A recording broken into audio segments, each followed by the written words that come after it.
right side. Is there anybody on Zoom that wants to comment or make anything? We're clear there? Okay. We have 3 public hearings tonight. Public hearings are conducted to allow public comment on specific advertised issues such as a rezoning, ordinances, policy development, operating budgets, and other legislative actions to be considered by the City Commission.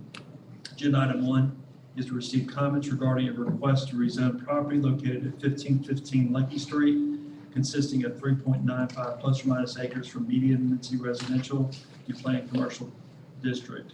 Director of Planning and Development, Director Chad Jacobs will address. Welcome, sir. Good evening, ladies and gentlemen. This application that you have before you is to a certain degree a housekeeping item.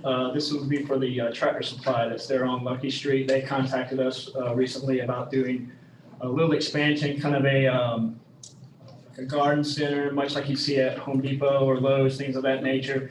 And as we got to looking into it, the property is zoned medium density residential, so it's non-conforming as it currently sits. So this rezoning would get them into conformity, get them compliant with essentially everything that's in that area. The bulk of the area is zoned PCD, so staff is recommending approval of this request, and at their meeting on the 15th, the Planning and Zoning Board also recommended approval as well. And I don't see any conditions, so I think it's good to go. Yes, sir. Any questions from commissioners? I guess it's just because it's a greenhouse. Is that just, it's just part of a business? Like it's not a separate thing to have to consider? Like Correct. it's just like a different department of their business? No, it's just it's an actual physical extension of the building. Okay, So they're adding on to the building, like say like when you go out at, where you buy your plants and things of that nature, Right, Home right, Depot, where you Okay. got the kind of covered greenhouse type setup. It's gonna be the same type of deal. so does it, in terms of the like building requirements, like the actual infrastructure of the building, that falls under the regular zoning Yes, ma'am. requirements? Yes, ma'am. So any expansion will have to meet the same? Yes, ma'am. Okay, So yeah, we had to kind of cross this bridge before we can get to that point to where they can submit their plans, because technically they would be expanding a non-conforming use. okay, so that's just, in my mind, I'm envisioning like Sure. the plastic tent setup greenhouse. No. This is more of the sturdy kind of, I don't want to use the word plastic, but Okay. so- Lowe's, so that like kind of a- stuff, Okay, yes. that's my question. Okay, that's it. This is a public hearing. Is there anybody in the audience like to come before the board to ask questions or make a comment? Is there anybody online that wants to give questions or comments?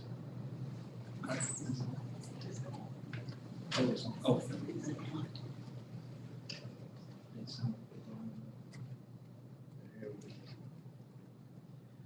Moving to item 2, receive comments regarding this special use permit to allow the expansion of an accessory dwelling unit in the low-density residential B, LDRB district for property located at 733 East College Street. Again, Director of Planning and Development, Chad Jacobs, will address. So yes, this is a special use permit to add on to an existing non-conforming accessory dwelling unit. There's currently 2 dwelling units located at 733 East College Street. These structures have been there for some time. The applicant came before us. I believe they have a family member that's in need of some assistance and that's moving in with them that they would like to take care of. The structure does have a restroom in it. They're adding another restroom onto this, which would be at the point of where the bedroom is, where the existing restroom is. It's just not conducive to somebody that's needing some assistance for medical health, things of that nature. So really the only option was to go the course of the 505 section and ask for a special exception. We see no issues with this in terms of this becoming a precedent, so staff is recommending approval. However, with the condition that the special use shall be applied to the accessory dwelling unit for family members only. At their meeting on the 15th, the Planning and Zoning Board also recommended approval of this with the same conditions as well. Any questions from members of the board? As opposed to like being able to rent it out? Correct. Okay. Got it. Any questions from the board? Anything else? No, sir. This is a public hearing. Again, is there anybody in the audience who'd like to come before the board for questions, comments? Is there anybody on social media? Okay. Moving to item 3 on public hearings. Received comments regarding a request for a special use permit to allow a child care center in the central business district, a property located at 224 East Broad Street. Director of Planning and Development, Chad Jenkins, will address. Okay, so yes, as indicated, this is a special use permit for a child care center located at 224 East Broad Street. In review of the application, staff really has no issue with respect to the use itself. We do have some concerns, however, with some of the size limitations of the property. The property is currently a 0.013 acre tract, which is roughly a 6,100 square foot piece of property. The existing structure that's on it is about 840 square feet. The only access point that's currently on the track, which would be to the west side of the property, is roughly about a 12-foot wide kind of drive that's currently unimproved. Only one way in, only one way out at this point in time. The use will require, because there's some improvements that will need to be done to the building, which would require permits. So paved parking and striped parking will be required. When we did the math on that, that would roughly come out to be 3 spaces, 1 handicap, 2 regular spaces. In addition to that, there's square footage requirements with respect to what state law requires for childcare facilities. So you have to have a minimum of 35 square feet per child in the facility that's dedicated to space to them. When you do the math on that, and again, we'll concede that they're not going to use every square inch of the 840 square feet in that, but when you do the math on that, 35 square feet into 840, that would be roughly 24 maximum kids. The law further goes on to indicate that you have to have a minimum of 100 square feet of play area outside for each one of those children, and so that would come out to be about 2,400 square feet. Here again, that's going to the extreme max end. So the concern that we had with respect to it was how the property was small, very narrow, where play area would go in relationship to parking, one way in, one way out. So feel strongly that there's some significant safety concerns and some safety hazards on that. So staff is recommending denial on this. At their meeting on the 15th, the Planning Commission did, however, recommend approval with the following condition, that only 15 children be allowed at the daycare. And with that, I'll be more than happy to answer any questions. About how many children are normally at the daycare, or what were they expecting, or were they staffed to handle, I guess? It wasn't indicated in the application. At planning and zoning, it was advised to that body that there would be 15. And that's kind of how they came to their determination on that. What do the applicants say as far as only 15? She's here this evening. I guess she'll probably speak to y'all. Do we have the ability, can you hear me? Yes, ma'am. Okay. Can we regulate how many kids are in there? Like with the special condition, how can we? We can make it a condition. I will admit it's a little cumbersome on staff to regulate that, having to go out and, like how often do you kind of do that, kind of thing. So it's not the most ideal type of a condition. It's a little bit harder to regulate. So the condition would be in place, but then it would be incumbent upon us to enforce Yes, ma'am. the condition. But we don't have any authority to go on the inside the property, right? They would have to give us permission to come in and inspect how many kids they had in there. Like we just roll up and count kids. I think your state is they're gonna regulate that more so than we are. Right. And if you're not following your state license, then you can't have it for the city. So it's more that we're just saying, you've got to meet the state license, we're putting that in our condition as well. Our ability to enforce it, whether legally or practically, is probably the better question. Practically speaking, I think if the applicant agrees to the condition and agrees to the rezoning subject to that condition, they have opened themselves up. They're the only reason for us to be able to check it is to be able to go on the property. Right. So I think you could argue that they've agreed for us to be able to go inside the structure because they've agreed to the condition. I don't particularly like it.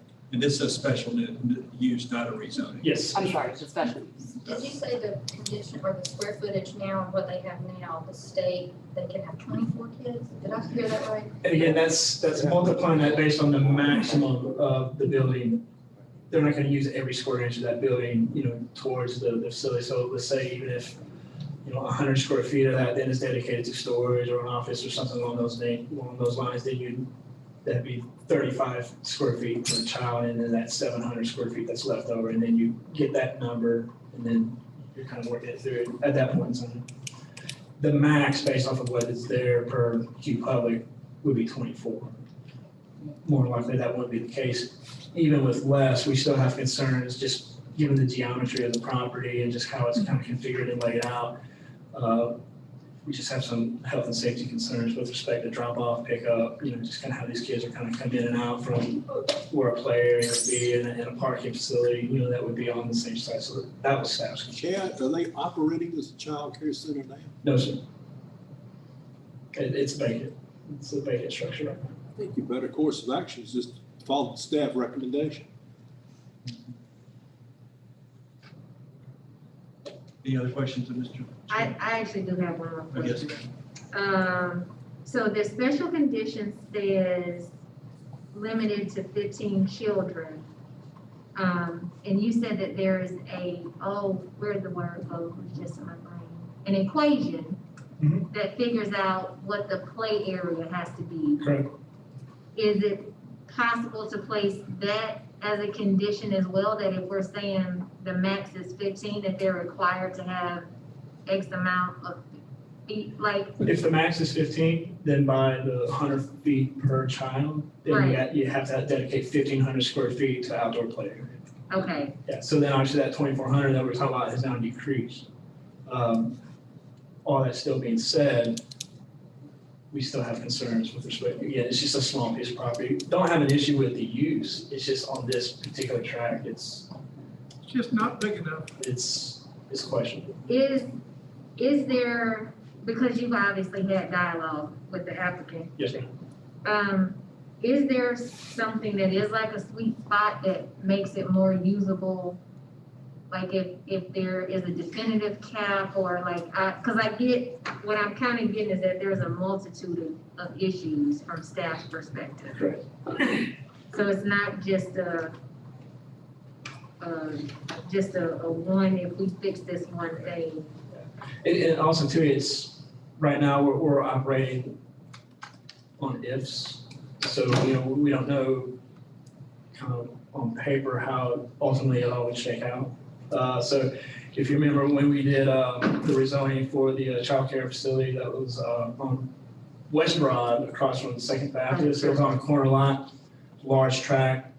Play area was on one side of the structure that they were using, and then parking was complete opposite side. There was really no concerns with that. We were, all in favor of that. Everything kind of was really working out nicely. It's just a very small, narrow piece of property. Like I said, I worry about the one way in, one way out. So no concept drawings, No, ma'am. no, okay. This is a public hearing. Would the applicant like to come before the board? I will. Yes, ma'am. Please come forward. Hello, my name is Susan Wilson. Hold one second. Sorry. Please come, state your name. Sorry. Name and address for the record. Good evening. Good evening. My name is Susan Wilson. My address is 1318 Spelman Avenue. What Chad stated is correct. I was made aware of the 15 limits that you guys were referring me to, and that is totally fine with me. We only need 1,500 square feet in the back, which there is 1,500 square feet. There's enough room to create an outside area for the children. When I did my calculations, 24 kids would actually be too many for that small area. After I went in and looked at how everything was, how everything is created in the building, I was like, okay, how can I do this where they would have enough usable space to have a productive learning environment and we can do all these activities. So when my mom told me that the board actually recommended only 15 kids, I was like, okay, yes, that's the perfect number. I can totally do that. 15 kids is perfect. So I only need 1,500 square feet to create a play area in the back. They will go from the center, exit through the back door to get to the play area. The play area will be fenced in with a 6-foot fence. And then I would dedicate 6 feet away from the play area to create a parking lot for my parents to drop off and pick up. We've also spoken with Waypoint, and they have agreed to allow us to use 3 of their spaces, 1 for handicap and then the other 2 for regular parking. So there is really no issue as far as parking. It's just the, we have to put everything into play. So we're just waiting for the approval to get everything done. The applicant I'm showing is Pamela Sutton. Yes, that is my mom. Okay. Yes.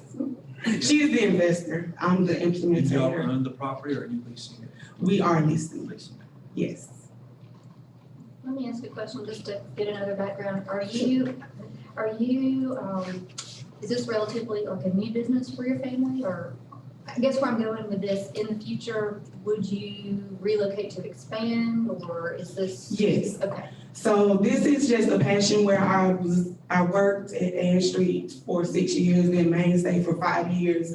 I was the first behavior interventionist for Griffin Spalding County, and I saw a need for a social emotional setting where kids can display their emotions in a positive way. And when they don't, I would teach them the correct way to display those emotions. So we wanted to start out small, and we saw that space, and it was the perfect space, and it still is the perfect space.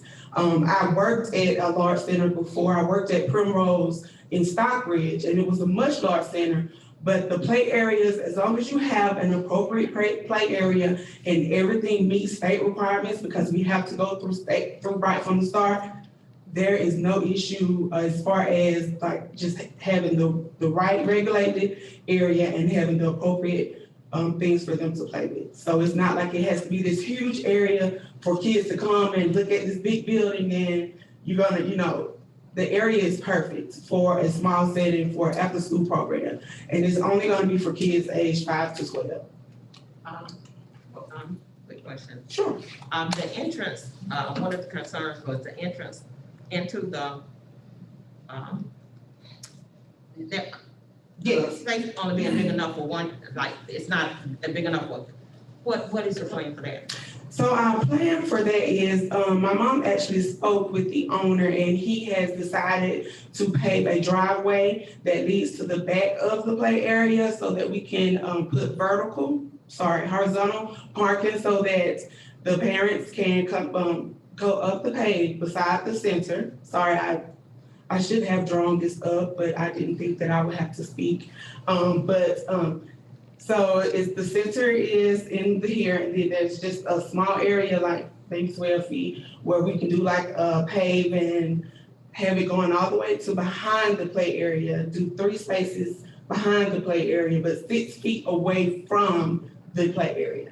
So we will have 3 horizontal parkings behind the play area, but will be far away, 6 feet away from it, and it will be horizontal parking. So they will back away from the play area. And you said the adjoining property, well, you didn't say it like that, but they're gonna offer spaces that you can use of theirs? Yes, Waypoint has offered to allow us to use 3 spaces. I don't believe actually that's Spalding County property. I don't think Waypoint can give them permission to use the property without Spalding County. And I'm not sure Spalding County has or plans to give them permission. And the minimum parking has to be on site. So I'm not sure, Chad, how that works, but. It's based on a square footage requirement, X number of square feet per space, based off of the structure, and then that's what we did the math based on the building. So you'd have 2 regular parking spaces and then 1 handicap for a total of 3. So that would have to be factored in. I'm sorry, is the issue that the parking is, when you say the issue is that the parking is not on site, is it because the parking is not associated with the center? is that like a regulated, is that from Correct. Spalding County, or is that from right from the start? Does it have to be associated, the parking has to be associated with the center? Or does it have to be just observed parking? It's us, it's city code. Okay, Yes, ma'am. so you need, okay, so So on-site parking. on-site parking, Yes, ma'am. that is associated with the center? Yes, ma'am. Okay, so with the paved area and the parking lot that we're putting in the back, would that suffice? That would be on-site parking? Not knowing kind of how you're proposing it, you know, again, you're kind of operating and we'll put it here, we'll put it there, you know, we need to see it on paper. And Okay. How are you gonna shake it out? That's what I'm saying, I'd love to see a business there, I think it'd be a great addition. But I would be a lot more comfortable with it if we had like a concept map drawn out, just so there wouldn't be any question about how. And so if that's possible, I know you said that you've been, in talks with the owner of the property. Yes. Anything that you could have drawn up to just kind of give an idea of how it would work, would make me a lot more comfortable with it, because I'm looking, and who owns, Chad, do you know who owns the property adjacent at 218? You have the development, I believe it's downtown development on the west side, and then Spalding County would be on the east side. So is that driveway cut, that 12-foot driveway cut, is it contained entirely within, on the picture, is it contained entirely within this lot, or is it a shared driveway? I couldn't really tell where the line is. Put it out some areas, I don't know if everybody would like to have one, but just that way, hearing it, keep in mind that Q Public stuff, none of that is survey grade, so it's just kind of like a reference, tool for you, but, you know, what you're seeing now on the aerial there where the property line is, that driveway cut that's there existing, it's really more towards the development, downtown development authority property, not so much on, this current track. And so my concern for you guys is that there, like, the code is pretty black and white about how it has to happen. Right. And I don't want you guys to get backed into a corner where you're not, like, the property isn't conducive to what you need to do. So, I'll say this to you, I am in support of the business, but I need a little bit more information to make sure, that it can work the way that you guys need it to work in order to meet the code. As far as the parking? Yeah, Okay. that would be my only concern, because if you guys say that you'll cap it at 15, Yes. and if you can show on a drawing that, hey, behind the building, this many feet, and then here's the play area, and then there's parking, if it all lines up, like, I'm totally cool with it. But we have made paved parking on these lots a very big issue, not just for all businesses. And that main thing, even like I'm looking at the driveway, I'm like, that ain't even really the driveway that's on the property. So that could even be a little bit of a problem in terms of how you access the property. So, so that's just where I am. Would you be open to us tabling this issue for further information? Sure.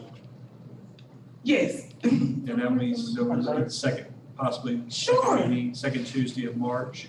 Okay. If we get the details to staff, and then for us to be able to, and if it needs to be another following period, would you be open to that? Sure, yes, yes, that's awesome. One more question, and you said that the property owner is, entertaining the idea of paving it, that's Yes. something we discussed? Yes, yes, it is. I concur.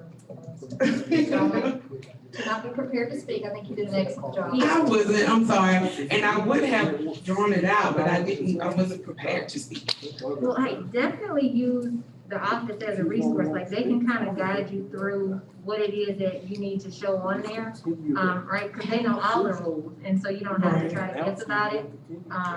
But I think probably the consensus is we'd be a lot more comfortable if we could see on paper that, like, all right, Okay, no problem, that works. Okay. perfect. Okay, this is a public hearing. Is there anybody else in the audience that'd like to make a comment or statement?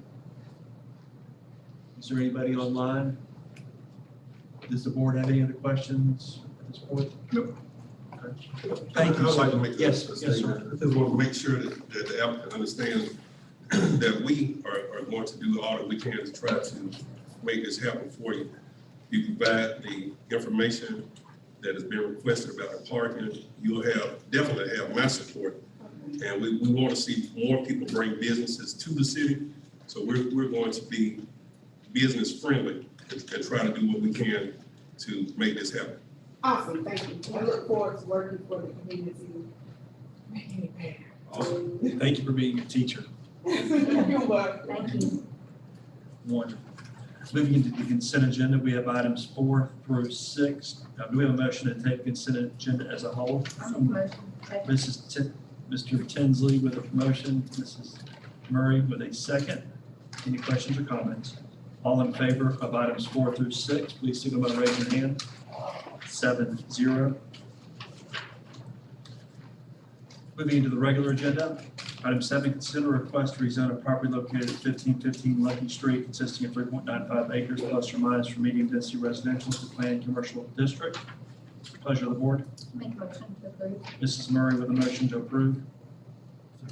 Second by Mr. Tinsley. Any questions or discussion? All in favor of the rezoning, please signal by raising your hand.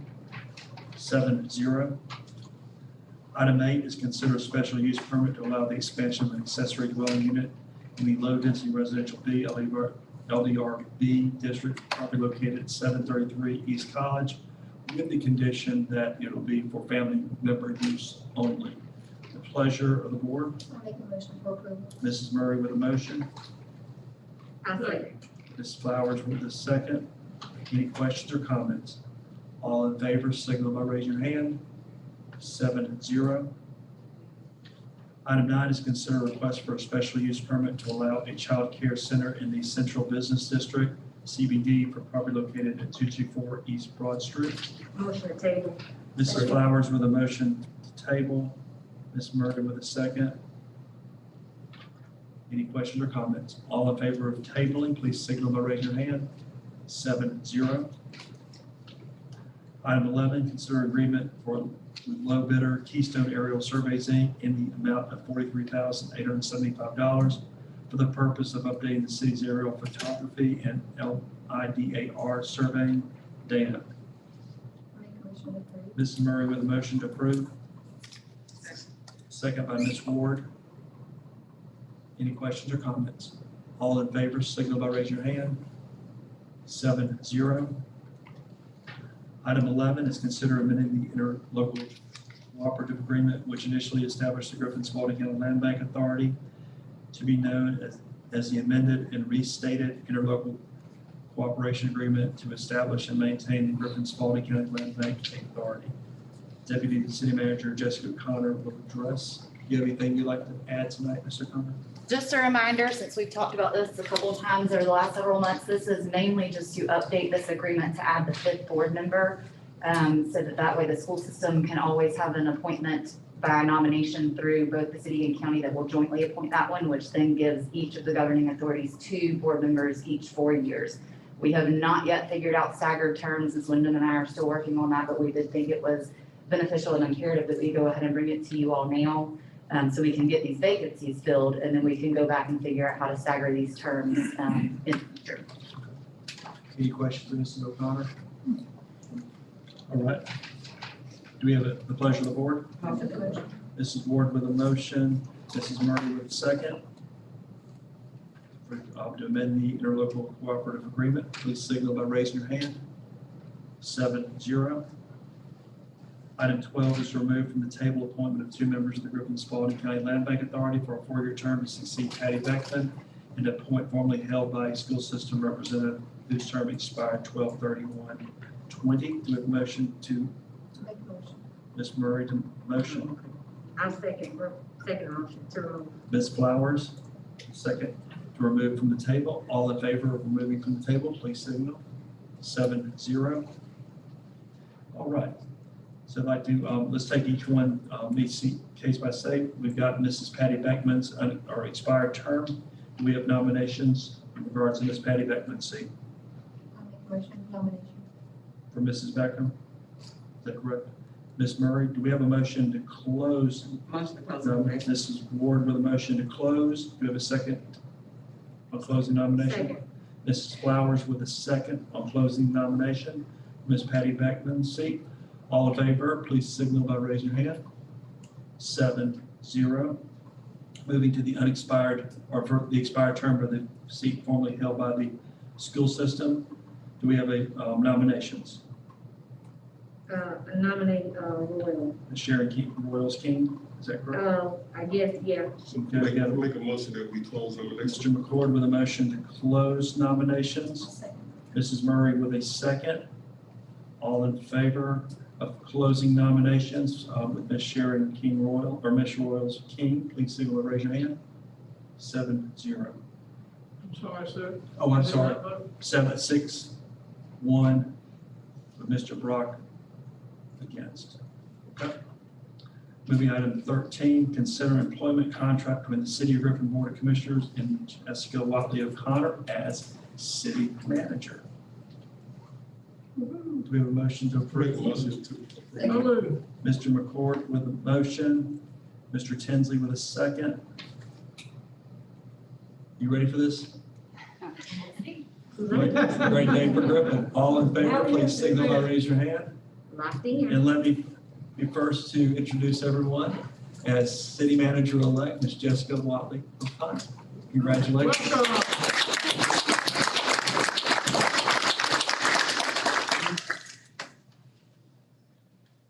Excellent job, folks. Moving into city manager's report, Mr. Smith.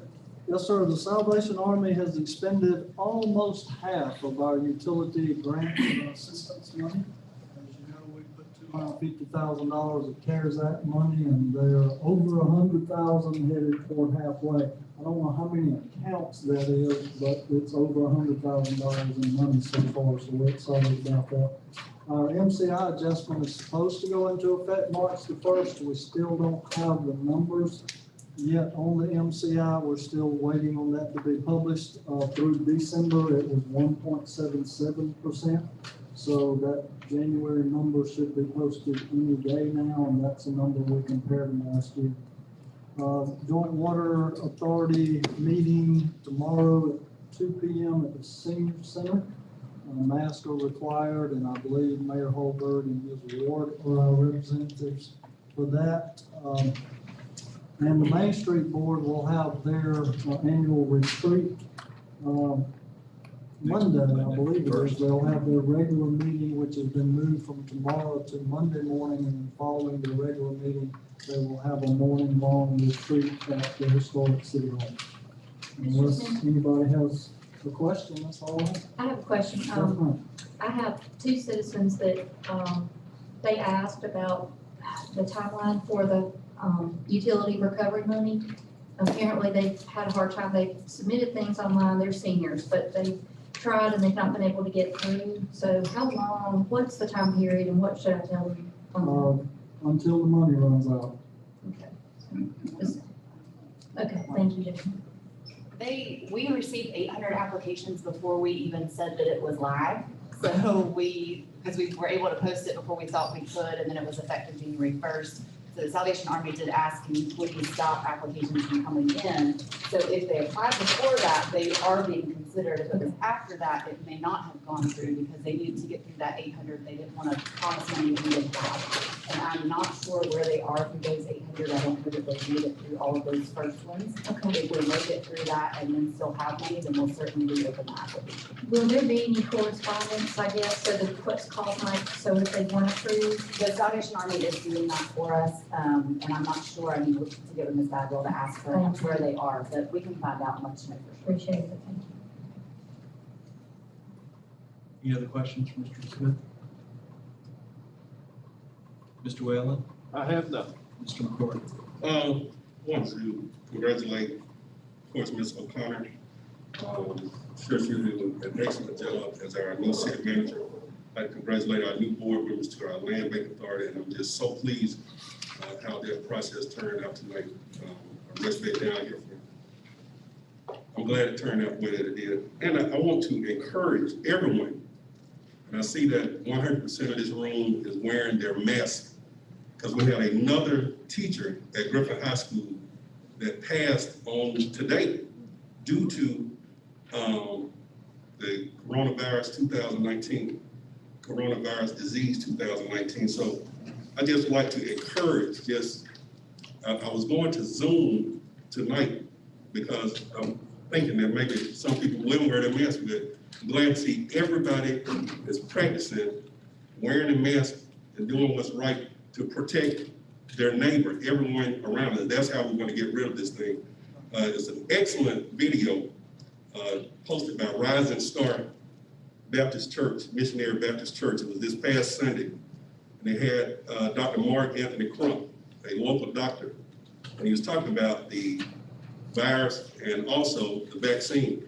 So I know we have one of our members that has been vaccinated. So if you are able to get vaccinated, I would encourage you to watch the video and call your healthcare professional, your doctor, and try to get your vaccination scheduled. But please wear your mask and continue to social distance. Thank you.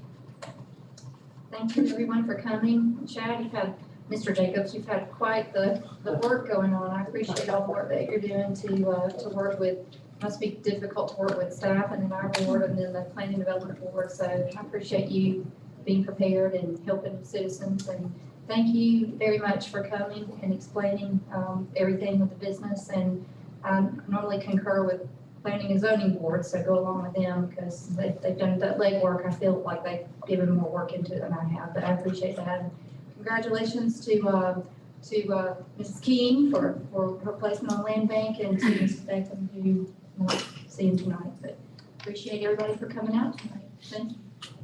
Ms. Flowers, No comment. Mrs. Ward. Yes, I wanted to ask a question, I guess. I have a new appointment on the planning and zoning board. And I was interested in knowing when people do it on that board, is there, when they first get on, is there any kind of, not an initiation, but information that's given to them about how the board actually work or what's expected of them? On our boards? You just pray for Fast start training possibly. I think maybe what you're. The Vincent Institute used to run a training course about twice a year. They do. Planning board members. I don't think since the pandemic started, they probably have not offered that. And, You don't think it's anything that they might be doing online? And I'm really interested Sure. for the other boards too. People come in just, green and really don't know what's going on. Absolutely, yeah. We can look into some of that information. I also know, at the county too, we would do like a zoning 101 class. Mhm. Kind of like this is what a zoning ordinance is, this is what a comprehensive plan is. And I even kind of thought about, exploring a similar type of idea of just, it's good to, even those that have been on maybe the planning and zoning board for a while, to have like a refresher course. Sometimes we've been pretty busy of late, a lot of requests that have been coming in, but then you kind of get some downtime and some gaps. So thought about maybe pulling together a little bit of a presentation that just kind of walk people through, like really just kind of the relationship between a zoning ordinance and a comprehensive plan, because that's really key to when making a lot of these decisions. So. But that's pretty much all I Okay. have. Mr. Tinsley. Congratulations, Jessica, on your appointment. Welcome aboard. See you, Kenny. So you can't. Mr. Brock. Well, I've enjoyed working with Kenny, I guess I can say that. And also Jessica, honey, you got a job ahead of you. We're gonna be with you, I promise you. We'll be right behind you. Well, I want to thank this board of commissioners through the hiring process of everyone keeping it confidential and working together. It's been a joy working with us through this process, and we're excited about Ms. O'Connor's coming on board as the head and making great things happen. Definitely will miss Mr. Smith. We're so proud of you and excited about the future. And everybody being here, thank you for your hard work. I want to tell Patrick, this past chili crawl was wonderful in downtown Griffin. Your staff is doing an excellent job. And I believe next month, we're, second Saturday is going to be a jam, music jam. Is that the theme? Is Shamrock and Roll. Shamrock and Roll. So second Saturday, We'll have bagpipes and drums. bagpipes, drums, and having a good time. And then Bark in the Park will be coming up in April. So first dog will be back out doing its thing. That being said, we have a motion to adjourn. Mr. Tenzer, the motion, Mrs. Murray with a second. All in favor, please leave.